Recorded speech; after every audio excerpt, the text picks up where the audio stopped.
আসসালামু আলাইকুম, আমি মোহাম্মদ আবরার মাহিদ জাহিন। পূর্ববর্তী ক্লাসে আমরা টিস্যু কালচারের যে সকল ধাপসমূহ আছে এবং এর পূর্ববর্তী যে সকল ইনফরমেশন আছে সে সম্পর্কে আমরা জেনেছি। আজকে টিস্যু কালচার পার্ট 2 হিসেবে আমরা টিস্যু কালচারের যে সকল গুরুত্ব বা ভূমিকা সেই নিয়ে কথা বলবো। তাহলে সর্বপ্রথম টিস্যু কালচার জিনিসটা কি সেটা নিয়ে কথা বলি। আমরা সর্বপ্রথম দেখেছিলাম যে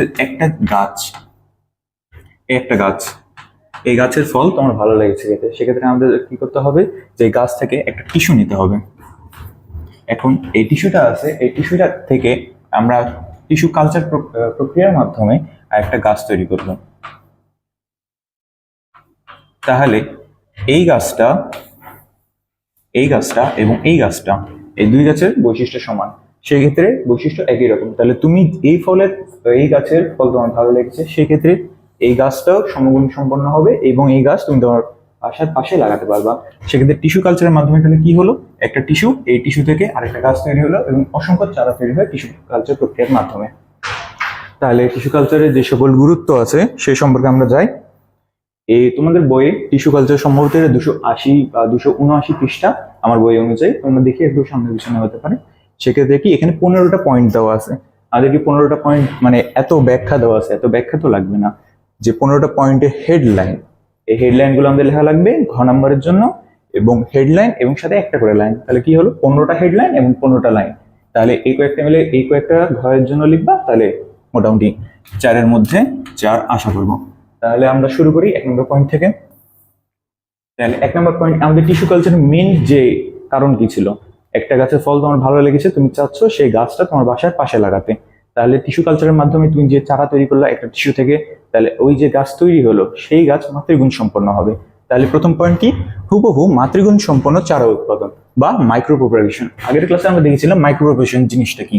মাইক্রো অর্থ হচ্ছে ক্ষুদ্র, তাহলে মাইক্রো অর্থ আমরা কি পেলাম, মাইক্রো অর্থ হচ্ছে ক্ষুদ্র, এবং প্রপাগেশন কি, প্রপাগেশন হচ্ছে বংশ বিস্তার বা উৎপাদন করা। তাহলে টিস্যু যে ক্ষুদ্র অংশ, একটা গাছের ক্ষুদ্র অংশ টিস্যু, সেই টিস্যুকে কাজে লাগিয়ে আমরা একটা নতুন গাছ তৈরি করছি, সেই জন্য প্রক্রিয়াটা হচ্ছে মাইক্রো প্রপাগেশন। তাহলে 1 নম্বর পয়েন্ট কি, হুবহু মাতৃগুণ সম্পন্ন চারা উৎপাদন, এটা হচ্ছে সর্বপ্রথম গুরুত্ব।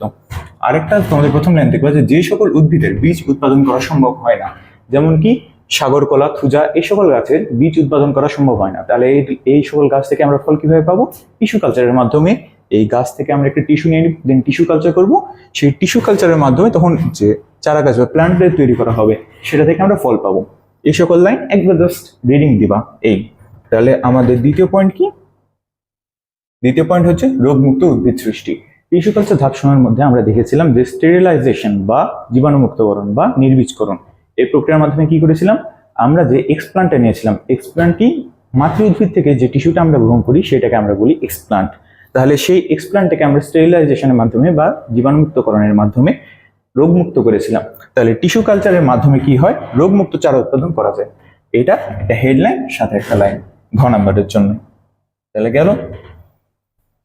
তারপর কি, চারা উৎপাদন। আমরা টিস্যু কালচার করেছিলাম কি জন্য, অনেকগুলো চারা তৈরি করার জন্য, একটা টিস্যু থেকে অনেকগুলো চারা তৈরি করেছি। তাহলে টিস্যু কালচারের মেন কি, মেন পয়েন্ট কি, অনেকগুলো চারা উৎপাদন, অল্প সময়ে অনেকগুলো চারা উৎপাদন। তারপর টিস্যু বিলুপ্ত প্রায় উদ্ভিদ সংরক্ষণে।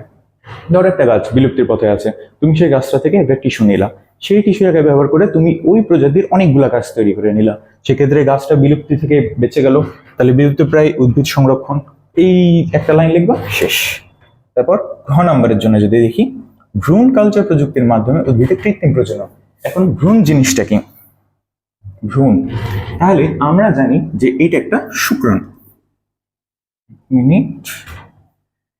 এইটা হচ্ছে একটা শুক্রাণু, এটা একটা শুক্রাণু, এখানে এন সংখ্যক ক্রোমোজোম আছে, প্লাস এইটা হচ্ছে একটা ডিম্বাণু, এটা একটা ডিম্বাণু। তাহলে একটা শুক্রাণু আর একটা ডিম্বাণু মিলিত হলো, তারপরে কি হবে, জাইগোট। এই জাইগোট যখন পরবর্তীতে বিস্তৃতি লাভ করবে, মানে এই জাইগোটা আস্তে আস্তে যখন বড় হবে, তখন এই জাইগোটটাকে আমরা বলবো ভ্রূণ। তাহলে আগে কি দেখলাম, যে ভ্রূণ কালচার প্রযুক্তির মাধ্যমে উদ্ভিদের কৃত্রিম প্রজনন, তুমি একটা ভালো উন্নত মানের ভ্রূণ পেলা, সেই ভ্রূণটা যখন তুমি কালচার করবা, তখন আমরা কি দেখি, যে এই একটা ভ্রূণ থেকে একটা গাছ তৈরি হবে। কিন্তু তুমি যখন এই ভ্রূণটাকে কালচার করবা, তখন অনেকগুলা ভ্রূণ পাবা, অনেকগুলো ভ্রূণ পাবা, এই অনেকগুলো ভ্রূণ থেকে তুমি তখন অনেকগুলা গাছ পাবা। তাহলে কি, যে ভ্রূণ কালচারের মাধ্যমে কৃত্রিম প্রজনন করা হচ্ছে। টিস্যু কালচারের মাধ্যমে যে একটা উন্নত তুমি ভ্রূণ পেলা, সেই ভ্রূণটাকে কাজে লাগিয়ে তুমি তখন অনেকগুলো গাছ তৈরি করলা। এইটা হচ্ছে 5 নম্বর পয়েন্টের মেন কথা। তারপরে যদি যাই, তারপরে কি, সংকর উদ্ভিদ উৎপাদনের ক্ষেত্রে প্রোটোপ্লাস্ট ফিউশন বা মিলন। তাহলে কি, প্রোটোপ্লাস্ট জিনিসটা কি, প্রোটোপ্লাস্ট জিনিসটা কি পাচ্ছি আমরা, প্রোটোপ্লাস্ট হচ্ছে উদ্ভিদ কোষে কোষ প্রাচীর ব্যতীত যা থাকে সেটাই হচ্ছে প্রোটোপ্লাস্ট। এই প্রোটোপ্লাস্ট মিলনের ফলে, দুইটা উদ্ভিদে তুমি প্রোটোপ্লাস্ট নিলে, অর্থাৎ সেই কোষ নিলা, সেই কোষের মিলনের ফলে তুমি একটা সংকর উদ্ভিদ তৈরি করছো। সংকর উদ্ভিদ কি, হাইব্রিড, অর্থাৎ একটা নতুন প্রজাতি আসবে, একটা নতুন বৈশিষ্ট্য নিয়ে আসবে। সেক্ষেত্রে কি,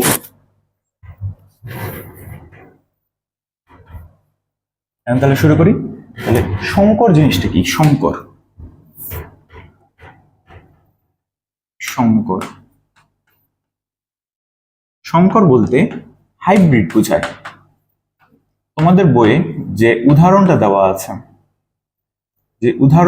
আছে, যে একটা পটেটো অর্থাৎ একটা আলুর গাছে তুমি কোষ নিলা, সাথে একটা টমেটো গাছে তুমি কোষ নিলা, এই দুইটা যখন তুমি প্রোটোপ্লাস্ট মিলন ঘটাবা, তখন এখান থেকে একটা সংকর প্রজাতির সৃষ্টি হবে। সেটাকে আমরা কি বলবো, ওম্যাটো। তাহলে কি, পটেটো প্লাস টমেটো, তাহলে হচ্ছে পোমেটো। সেক্ষেত্রে কি হয়, এখানে যে আলুর কোষটা আছে, এটা ধরো একটা আলুর কোষ, এটা আলুর নিউক্লিয়াস, প্লাস টমেটো, এটা হচ্ছে একটা টমেটোর কোষ, এটা হচ্ছে টমেটোর নিউক্লিয়াস। সেক্ষেত্রে আমরা বিশেষ প্রক্রিয়ার মাধ্যমে যে আলুর যে নিউক্লিয়াসটা আছে সেটা সরিয়ে ফেলবো, এবং টমেটোর যে নিউক্লিয়াসটা আছে সেটাও আমরা সরিয়ে ফেলবো।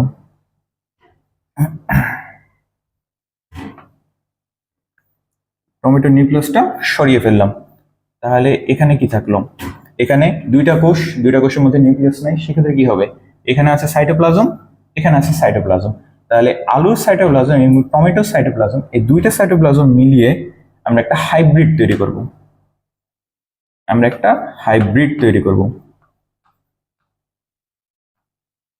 তাহলে এটা কি, এটা হচ্ছে আলুর কোষ, আর এটা কি, এটা হচ্ছে টমেটোর কোষ। তাহলে এটা একটা আলুর কোষ, এটা হচ্ছে একটা টমেটো কোষ। এখান থেকে আমরা নিউক্লিয়াসটা বিশেষ প্রক্রিয়ার মাধ্যমে সরিয়ে ফেলবো, দিয়ে যে অবশিষ্ট অংশ থাকবে, এখানে অবশিষ্ট কি থাকবে, সাইটোপ্লাজম, এখানে অবশিষ্ট কি থাকবে, সাইটোপ্লাজম। তাহলে আলুর সাইটোপ্লাজম এবং টমেটোর সাইটোপ্লাজম, দুইটা সাইটোপ্লাজম মিলিয়ে আমরা একটা যে হাইব্রিড তৈরি করব, সাইটোপ্লাজমের মিলনের ফলে এই হাইব্রিডটা তৈরি হচ্ছে। সেই জন্য এই হাইব্রিডটা আমরা বিশেষ নাম দেব, এই বিশেষ নাম কি, সাইটোপ্লাজমের হাইব্রিড। সেই জন্য আমরা এটাকে বলবো সাইব্রিড। ঠিক আছে, যে পোমেটো পেলা, এই পোমেটোটা হচ্ছে সাইব্রিড, অর্থাৎ আলু এবং টমেটো, এটা প্রোটোপ্লাস্ট মিলনের ফলে, প্রোটোপ্লাস্ট ফিউশনের ফলে একটা নতুন হাইব্রিড তৈরি হচ্ছে। কেন, আর হাইব্রিডটাকে আমরা সাইব্রিড বলছি। সাইব্রিড কেন বলছি, সাইটোপ্লাজমের মিলনের ফলে তৈরি হচ্ছে। তাহলে সাইটোপ্লাজমের মিলনের ফলে যে সাইব্রিডটা তৈরি হচ্ছে আলু এবং টমেটোর মিলনে, সেটাকে আমরা বলবো পোমেটো। এটা যদি ছবি দেখো, এটা হচ্ছে পোমেটো, এটাও বাস্তবিক অর্থে হয়েছে। তাহলে এখানে আমরা কি পাচ্ছি, এটা তো মাটির উপরে এখানে তৈরি হচ্ছে টমেটো, এবং মাটির নিচে দেখো আলু তৈরি হচ্ছে। তোমরা গুগলে সার্চ দিয়ে দেখতে পারো, একই ছবি এটা। তাহলে মাটির উপরে টমেটো তৈরি হচ্ছে, একই গাছে মাটির উপরে টমেটো তৈরি হচ্ছে এবং মাটির নিচে আলু তৈরি হচ্ছে। তাহলে একটা নতুন হাইব্রিডে তৈরি হচ্ছে, এই হাইব্রিডটাকে আমরা বলবো সাইব্রিড। তাহলে গেল, এখানে যদি দেখি যে দুটি ভিন্ন প্রজাতির প্রোটোপ্লাস্ট সংযুক্তি এবং তা থেকে নতুন বৈশিষ্ট্য সম্পন্ন সংকর উদ্ভিদ উৎপন্ন করা সম্ভব হয়েছে। এখানে আরেকটা দেখবো যে সেখানে দুটি প্রজাতির সম্পূর্ণ সাইটোপ্লাজমের মিলন ঘটে। প্রোটোপ্লাস্ট মিলনের ক্ষেত্রে শুধুমাত্র সাইটোপ্লাজমের মিলন ঘটে, নিউক্লিয়াসের মিলন কিন্তু ঘটে না। বলেছিলাম না, নিউক্লিয়াসটা সরিয়ে নেওয়া হয়। তাহলে দুটি উদ্ভিদের শুধু সাইটোপ্লাজমের মিলনের সৃষ্টি উদ্ভিদকে আমরা হাইব্রিড না বলে কি বলবো, সাইব্রিড। আর এই ক্ষেত্রে কি দেখবো, যে আলু এবং টমেটো দুইটা প্রোটোপ্লাস্ট ফিউশন করে নতুন সৃষ্টি উদ্ভিদের নাম কি, ওম্যাটো। পটাটো প্লাস টমেটো, সেক্ষেত্রে পোমেটো। এটা হচ্ছে একটা মেডিকেল কোয়েশ্চেন। তাহলে জিনিসটা ভালো মতো দেখবো, গেল তাহলে। তারপরে আমাদের মেন পয়েন্ট কি? তাহলে মেন পয়েন্ট হচ্ছে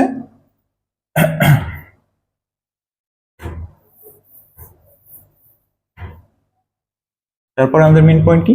মেরিস্টেম কালচার। মেরিস্টেম কি? মেরিস্টেম হচ্ছে ভাজক টিস্যু। যে সকল টিস্যুগুলা বিভাজিত হয় সেগুলোকে আমরা বলবো মেরিস্টেম। তাহলে কি হয়? উদ্ভিদের শীর্ষ মুকুলের অগ্রভাগের টিস্যুকে আমরা মেরিস্টেম বলছি, মানে এগুলো দ্রুত বিভাজিত হতে থাকে। তাহলে কি? মেরিস্টেম কালচারের মাধ্যমে টিস্যু কালচার করা হয়। অ্যান্ড এই মেরিস্টেম কালচারের মাধ্যমে চারাগাছ সাধারণত রোগ মুক্ত হয়ে থাকে, কারণ মেরিস্টেম টিস্যুতে কোনো প্রকার রোগ জীবাণু থাকে না। তাহলে মেরিস্টেম কালচারের মাধ্যমে আমরা রোগ মুক্ত চারা উৎপাদন করে থাকি। তাহলে তোমাদের এমসিকিউ আসবে যে রোগ মুক্ত চারা উৎপাদনের জন্য কোন কালচার ব্যবহার করা হয়? কি? Meristem culture. শেষ। তাহলে 7 নম্বর পয়েন্ট গেল। তারপরে যদি আমরা দেখি 8 নম্বর পয়েন্ট, 8 নম্বর পয়েন্টে কি আছে? 8 নম্বর পয়েন্টে কি আছে? যে অল্প সময়ে অধিক চারা উৎপাদন। আমরা টিস্যু কালচার কেন করছিলাম? মাতৃগুণ সম্পন্ন যে মাতৃ উদ্ভিদ আছে সেখান থেকে একটা টিস্যু নিলাম, সেই টিস্যু থেকে অনেকগুলো চারা তৈরি হচ্ছে অল্প সময়, একটা প্রক্রিয়ার মাধ্যমে একটা টিস্যু থেকে অনেকগুলো চারা তৈরি হচ্ছে। সেক্ষেত্রে তাহলে আমাদের মেন রিজনটা কি হচ্ছে? মাতৃ উদ্ভিদ সম্পন্ন অনেকগুলো চারা উৎপাদন। তাহলে কি? অল্প সময়ে অধিক চারা উৎপাদন। এটা একটু ব্যাখ্যা করে লিখে দিবা, একটা লাইন জাস্ট। তারপরে কি? হ্যাপ্লয়েড উদ্ভিদ উৎপাদন। এখন হ্যাপ্লয়েড জিনিসটা কি? হ্যাপ্লয়েড জিনিসটা কি? আমরা জানি আমাদের যে দেহকোষ, আমরা মানুষ যত উন্নত উদ্ভিদ আছে, আমাদের যে দেহকোষ, আমাদের দেহকোষ ডিপ্লয়েড হয়। ডিপ্লয়েড কি? এটা ধরো আমাদের কোষ, এটা ধরো আমাদের কোষ। এই কোষে যে ক্রোমোজোম আছে, ক্রোমোজোম গুলা সর্বদাই জোড়ায় জোড়ায় অবস্থায় থাকে। ক্রোমোজোম গুলা কি হয়? জোড়ায় জোড়ায় অবস্থান করে। আমাদের ক্রোমোজোম গুলা সবসময় জোড়ায় জোড়ায় অবস্থান করে। অর্থাৎ একটা ক্রোমোজোম একা যদি থাকে এই সম্পূর্ণ বৈশিষ্ট্য বহন করতে পারে না। তাহলে জোড়ায় জোড়ায় থাকার জন্য 2n সংখ্যক ক্রোমোজোম থাকে। ক্রোমোজোম সেট হচ্ছে আমাদের 2n। 2n থাকার জন্য জোড়ায় জোড়ায় থাকে, সেই জন্য আমরা হচ্ছে ডিপ্লয়েড। কিন্তু আমাদের দেহে একটা মাত্র কোষ আছে, আমাদের দেহের একটা মাত্র কোষ আছে যেটা হচ্ছে হ্যাপ্লয়েড। তাহলে হ্যাপ্লয়েড কোষটা কি? ছেলেদের ক্ষেত্রে হচ্ছে শুক্রাণু এবং মেয়েদের ক্ষেত্রে হচ্ছে ডিম্বাণু। এই দুইটা কোষ হ্যাপ্লয়েড অবস্থায় থাকে। তাহলে আর উদ্ভিদের ক্ষেত্রে তাহলে হ্যাপ্লয়েড কোষ কি হচ্ছে? পরাগরেণু বা পরাগধানী, এবং মেয়েদের ক্ষেত্রে কি হচ্ছে? ডিম্বাণু। সেক্ষেত্রে যদি দেখি আমরা তাহলে কি দেখবো? হ্যাপ্লয়েড উদ্ভিদ, পরাগরেণু এবং পরাগধানী কালচার। পরাগরেণু এবং পরাগধানী কালচারের মাধ্যমে অ্যান্ড্রোজেনিক হ্যাপ্লয়েড উদ্ভিদ তৈরি করা হয়। অ্যান্ড্রো অর্থ কি? অ্যান্ড্রো অর্থ হচ্ছে পুরুষ। এই পরাগরেণু বা পরাগধানী তো পুরুষ উদ্ভিদে থাকে, সেক্ষেত্রে কি? সেক্ষেত্রে হচ্ছে অ্যান্ড্রোজেনিক মানে পুরুষ। তাহলে অ্যান্ড্রোজেনিক হ্যাপ্লয়েড মানে কি? হ্যাপ্লয়েড তাহলে হচ্ছে যে সকল কোষে n সংখ্যক ক্রোমোজোম থাকে, অর্থাৎ এদের। তারপর আরো কিছু অনুন্নত প্রাণী আছে, যেরকম হচ্ছে শৈবাল, ছত্রাক। এদের দেহে হ্যাপ্লয়েড সংখ্যক ক্রোমোজোম থাকে। অর্থাৎ এইটা ধরো একটা কোষ, এই কোষে কি থাকে? এই ক্রোমোজোম গুলা একাই একাই অবস্থান করবে, কোনো জোড়ায় অবস্থান করবে না। সেই জন্য আমরা এদেরকে বলবো অনুন্নত। তাহলে এখানে আমরা কি দেখছি? যে হ্যাপ্লয়েড উদ্ভিদ উৎপাদনের জন্য টিস্যু কালচার ব্যবহার করা হয়। পরাগরেণু এবং পরাগধানী কালচারের মাধ্যমে অ্যান্ড্রোজেনিক মানে পুরুষ উদ্ভিদ, হ্যাপ্লয়েড উদ্ভিদ তৈরি করা হয়। এক্ষেত্রে আমাদের মনে কি রাখতে হবে? মনে রাখতে হবে যে এই গুয়ান 18 এটা হচ্ছে একটা অ্যান্ড্রোজেনিক হ্যাপ্লয়েড ধান, এবং জিন ভুয়া 1 এটা হচ্ছে একটা অ্যান্ড্রোজেনিক হ্যাপ্লয়েড গম। তোমাদের কোশ্চেন আসবে যে নিচের কোনটি অ্যান্ড্রোজেনিক হ্যাপ্লয়েড গম? জিন ভুয়া, গুয়ান। এটা কিভাবে মনে রাখবো? এটা আর কি আমি মোটামুটি ভাবে মনে রাখতাম যে এটা গ আছে, তো গটাকে আমি একটু এইটা ঘ হিসেবে দেখতাম। তাহলে কি? জিন ভুয়ার এখানে ঘ আছে, আর এখানে গটাকে আমি ঘ হিসেবে দেখতাম। তাহলে জিন ভুয়া গ, ঘয়ের জায়গায় তাহলে গম গেল। আর বাকি যেটা থাকবে ওটা তাহলে গুয়ান কি? ধান। শেষ। তাহলে এই হ্যাপ্লয়েড উদ্ভিদ আসলে তৈরি করা হয় কেন? একটা বিশুদ্ধ বৈশিষ্ট্য পাওয়ার জন্য। যে আমরা হ্যাপ্লয়েড উদ্ভিদ তৈরি করলাম, যে পুরুষ উদ্ভিদটা তৈরি হলো, এই পুরুষ উদ্ভিদের শুধুমাত্র একটা বৈশিষ্ট্য থাকবে, এবং এই অ্যান্ড্রোজেনিক অর্থাৎ পুরুষ উদ্ভিদ তৈরি হচ্ছে। এই অ্যান্ড্রোজেনিকের আরেকটা বিপরীত হলো গাইনোজেনিক। মানে গাইনো অর্থ কি বোঝায়? অর্থাৎ গাইনো অর্থ নারী বোঝায়। তাহলে এই অ্যান্ড্রোজেনিক হ্যাপ্লয়েড উদ্ভিদ তৈরি করা হয় পরাগরেণু কালচার থেকে, এবং যে গাইনোজেনিক আছে সেটা তৈরি করা হয়। এই দুইটার মাধ্যমে নতুন একটা বৈশিষ্ট্য নেওয়া হয়। সেক্ষেত্রে বিশুদ্ধ বৈশিষ্ট্য পাওয়ার জন্য মূলত হ্যাপ্লয়েড উদ্ভিদ তৈরি করা হয়। তাহলে 9 নম্বর পয়েন্ট গেল। আরেকটা দেখবে যে পোয়েসি, সোলানেসিয়াই, ব্রাসিসিয়াসি এই সকল গোত্র এদের হ্যাপ্লয়েড লাইন প্রতিষ্ঠা করা সম্ভব হয়েছে। তারপর কোষ আবাদ এবং ক্যালাস টিস্যু আবাদ। কোষ আবাদ এবং ক্যালাস টিস্যু আবাদ করা হয় আমাদের টিস্যু কালচার যে করা হয়। একটা উদ্ভিদ, এই ধরো একটা উদ্ভিদ, এই একটা উদ্ভিদ, এটা ধরো মাতৃ উদ্ভিদ। এই মাতৃ উদ্ভিদ থেকে একটা টিস্যু নিলাম, একটা টিস্যু। এই টিস্যুটাকে ব্যবহার করে যখন আমরা অনেকগুলো চারা তৈরি করছি বা আরেকটা যে নতুন উদ্ভিদটা তৈরি হচ্ছে, দেখা গেল এই উদ্ভিদের মধ্যে নতুন ভ্যারিয়েশন অর্থাৎ নতুন একটা বৈশিষ্ট্য আছে যেটা এই মাতৃ উদ্ভিদের মধ্যে নাই। সেক্ষেত্রে কি করা হয়, যে এই ভ্যারিয়েশনটা তৈরি করা হলো। তাহলে কোষ আবাদ এবং ক্যালাস টিস্যু আবাদ কৌশলের মাধ্যমে উৎপন্ন দৈহিক ভ্রূণ থেকে বীজ উৎপাদন করা হয়। এই ক্ষেত্রে কি করা হয়, যে কোনো আবাদি উদ্ভিদ কোষ বা টিস্যুতে সৃষ্ট যে প্রকরণ সেটাকে আমরা বলবো Soma clonal variation. Soma clonal কাল বলছে সোমা, সোমা অর্থ হচ্ছে দেহ, ক্লোন মানে তো আমরা জানি যে একটার মতো আরেকটা তৈরি করা, আর ভ্যারিয়েশন মানে কি প্রকরণ। আগে যেহেতু বললাম যে এই মাতৃ উদ্ভিদ থেকে যে টিস্যুটা নেওয়া হচ্ছে, এই টিস্যু থেকে নতুন উদ্ভিদ তৈরি হচ্ছে। এই নতুন উদ্ভিদে কিন্তু নতুন বৈশিষ্ট্য আছে, সেজন্য এটা একটা প্রকরণ বা ভ্যারিয়েশন। এখন আবাদি উদ্ভিদ কোষ, তাহলে উদ্ভিদ কোষ থেকে যে ভ্যারিয়েশনটা তৈরি হচ্ছে সেটা হচ্ছে সোমা ক্লোনাল। সোমা মানে কি বললাম, দেহ কোষ, আর ক্লোনাল মানে ওই সমগুণ সম্পন্ন হচ্ছে। সেই জন্য এই উদ্ভিদ কোষ থেকে যখন তৈরি করা হয় সেই জন্য তখন সেটাকে বলা হবে সোমা ক্লোনাল ভ্যারিয়েশন। আর যখন আবাদি গ্যামিট কোষ থেকে, গ্যামিট কোষ থেকে যখন তৈরি করা হবে, সেই ক্লোনীয় প্রকরণ তৈরি করা হবে, তখন সেটাকে আমরা বলবো গ্যামিটোক্লোনাল ভ্যারিয়েশন। গেল।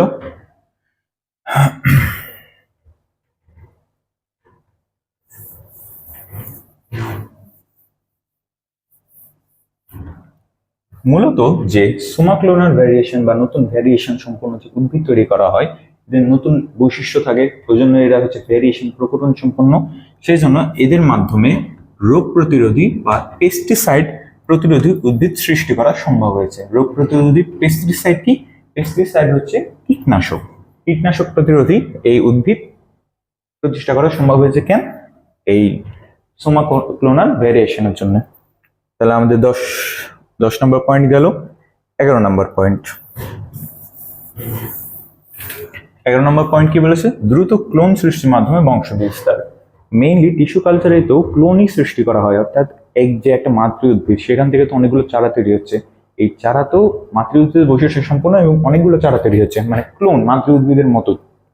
সেক্ষেত্রে দ্রুত ক্লোন সৃষ্টির মাধ্যমে বংশ বিস্তার করা হচ্ছে। তারপর হচ্ছে 12 নম্বর ট্রান্সজেনিক উদ্ভিদ সৃষ্টি। ট্রান্সজেনিক উদ্ভিদ কি? ধরো একটা উদ্ভিদ, ওই উদ্ভিদের ডিএনএতে, উদ্ভিদের জিনে তুমি নতুন অন্য আরেকটা ধরো ব্যাকটেরিয়া বা যেখানে অন্য জায়গা থেকে একটা নতুন বৈশিষ্ট্য সম্পন্ন জিন নিয়ে আসলাম, দেন ওই উদ্ভিদের যে কোষ ওখানে প্রতিস্থাপন করে দিলাম, তাহলে উদ্ভিদে একটা নতুন গুণ সম্পন্ন হলো। সেক্ষেত্রে যে ট্রান্সজেনিক উদ্ভিদটা তৈরি হচ্ছে, এই ট্রান্সজেনিক উদ্ভিদ কালচারের মাধ্যমে কিন্তু অনেকগুলো ট্রান্সজেনিক উদ্ভিদ সৃষ্টি হচ্ছে। যেমন কি ট্রান্সজেনিক উদ্ভিদ হিসেবে কি আছে? আলু, টমেটো, সয়াবিন, স্বর্ণ ধান বা গোল্ডেন রাইস, এটা একটা ট্রান্সজেনিক উদ্ভিদ। মূলত যে ট্রান্সজেনিক উদ্ভিদ, এটা জেনেটিক ইঞ্জিনিয়ারিং বা রিকম্বিনেন্ট ডিএনএ এর মাধ্যমে তৈরি করা হয়, এবং ট্রান্সজেনিক উদ্ভিদ যখন অনেকগুলো তৈরি করতে হবে তখন এই টিস্যু কালচার পদ্ধতি ব্যবহার করা হয়। তারপর কি? ভ্রূণ উদ্ধার। যখন দুইটা ভিন্ন প্রজাতির মধ্যে যখন মিলন ঘটে, তখন সেক্ষেত্রে তো যে নতুন F1 বংশধর এরা তো প্রায়শই বন্ধা হয়। বন্ধা যদি হয় তাহলে তো বীজ উৎপাদন হবে না, মানে এদের বংশটা বন্ধ হয়ে যাবে। সেক্ষেত্রে এই বন্ধা উদ্ভিদের ভ্রূণ গঠিত হয় না, তা মারা যায় এবং বীজ উৎপন্ন হয় না। তাহলে আমরা কি করব, যে উদ্ভিদটা আছে, উদ্ভিদ থেকে আমরা টিস্যু কালচার করব। টিস্যু কালচার করার মাধ্যমে আরো অনেকগুলো উদ্ভিদ তৈরি করব। তাহলে কি হবে? ভ্রূণ উদ্ধার হবে, অর্থাৎ এটা বিলুপ্তির হাত থেকে রক্ষা পাবে। তারপরে আমাদের 14 নম্বর পয়েন্ট কি? 14 নম্বর পয়েন্ট হচ্ছে দেহজ ভ্রূণ সৃষ্টি। এই পদ্ধতির মাধ্যমে এক একটি দেহকোষ থেকে পুষ্টির মাধ্যমে একটা ভ্রূণ সৃষ্টি করা হয়। এটা একটা মেডিকেল কোশ্চেন এসেছিল যে কোন কোন উদ্ভিদের ক্ষেত্রে দেহজ ভ্রূণ সৃষ্টি করা হয়? গাজর এবং আলফা আলফা, এই দুইটার ক্ষেত্রে অল্প জায়গায় অসংখ্য ভ্রূণ সৃষ্টি করা যায়। তাহলে এটা একটা কি মেডিকেল কোশ্চেন। তাহলে আশা করছি তোমরা মোটামুটি 14টা পয়েন্ট বুঝতে পেরেছো। কোনো হয়তো বা সমস্যা নাই। আর আরেকটা পয়েন্ট কি আছে, আরেকটা পয়েন্ট হচ্ছে বৈদেশিক মুদ্রা উৎপাদন, বৈদেশিক মুদ্রা অর্জন। যে সকল আমরা টিস্যু কালচারের মাধ্যমে যে সকল উন্নত বৈশিষ্ট্য সম্পন্ন উদ্ভিদ পাচ্ছি, সেই সকল উদ্ভিদ যখন আমরা বিদেশে রপ্তানি করব, সেখান থেকে আমরা অনেকগুলো বৈদেশিক মুদ্রা পাবো। এক্ষেত্রে কি হয়, মালয়েশিয়ায় অয়েল পাম এর টিস্যু কালচার করা হচ্ছে, এই পাম তেল বিভিন্ন দেশে রপ্তানি করে প্রচুর বৈদেশিক মুদ্রা অর্জন করা যাচ্ছে। তাহলে মোটামুটি এই কয়েকটা হলো আমাদের পয়েন্ট, এই কয়েকটা হলো আমাদের পয়েন্ট, এই কয়েকটা হলো পয়েন্ট। তাহলে এখানে মোট 15টা পয়েন্ট আছে। এই 15টা পয়েন্ট, এই 15টা পয়েন্টে কি করবা, 15টা পয়েন্টে জাস্ট হেডলাইন এবং সাথে একটা করে লাইন। তাহলে কি হলো, 15টা হেডলাইন, 15টা হেডলাইন আর সাথে একটা করে লাইন, একটা হেডলাইনের সাথে একটা করে লাইন দিবা, তাহলে 15টা লাইন। তাহলে তোমাদের যে 4 নম্বরের কোশ্চেনটা আছে, 4 নম্বরের কোশ্চেনের জন্য এনাফ, 4 4 আসবে। আর এর আগে যেটা বলেছিলাম টিস্যু কালচারের ধাপসমূহ, সেটা 3 নম্বরের জন্য আসবে। তাহলে আশা করি 1 থেকে 15 যে কয়েকটা পয়েন্ট আছে ভিতরে, যে কয়েকটা ইম্পর্টেন্ট ইনফরমেশন বলেছি, এখান থেকে এমসিকিউ কমন পাবা, আর সিকিউ থেকে মোটামুটি আশা করে রাখতে পারো যে এটা হয়তো বা আসতে পারবে ঘ নাম্বারের জন্য।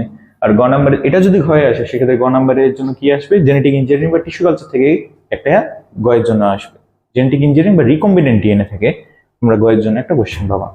তাহলে আজকের জন্য এখানে কোনো যদি সমস্যা হয় তাহলে কমেন্টে জানিও। আসসালামু আলাইকুম।